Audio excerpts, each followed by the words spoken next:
Социјалистот Педро Санчез застана на чело на шпанската влада, откако премиерот во заменување Маријано Рахој го изгуби гласањето на доверба во парламентот по долгото судење за корупција против членови на неговата десничарска влада.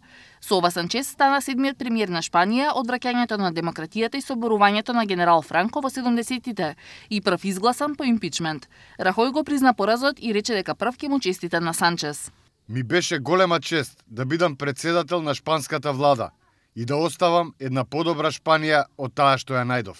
Санчез го доби гласањето на доверба со 180 гласа за, 169 против и 1 воздржан. Тој рече дека ќе се обиде да владее до предвидениот крај на председателскиот мандат во 2020 година, но неизвестно е колку ќе издржи неговата администрација од само 84 социјалисти во 350 членото собрание.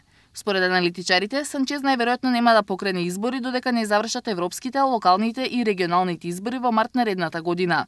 Тој веќе се обврза дека ќе опочитува буџетот што го донесе владата на Рахој, а расепканиот парламент значи дека тешко ќе испроведува структурните реформи усвоени од неговиот претходник, вклучувајќи ги новите закони за труд и кратењата во здравството и образованието. Заменувањето на Рахој по 6 години власт ја фрла во неизвестност шпанската економија која е трета во еврозоната. Тој го изгуби гласањето на доверба поради корупцијски скандали на неговата малцинска влада, но и поделбите што ги предизвика референдумот за независност на Каталонија поради што ја изгуби поддршката на баскиските националисти. Санчез најави дека ќе почне диалог со каталонците, но нема да им дозволи референдум за независност.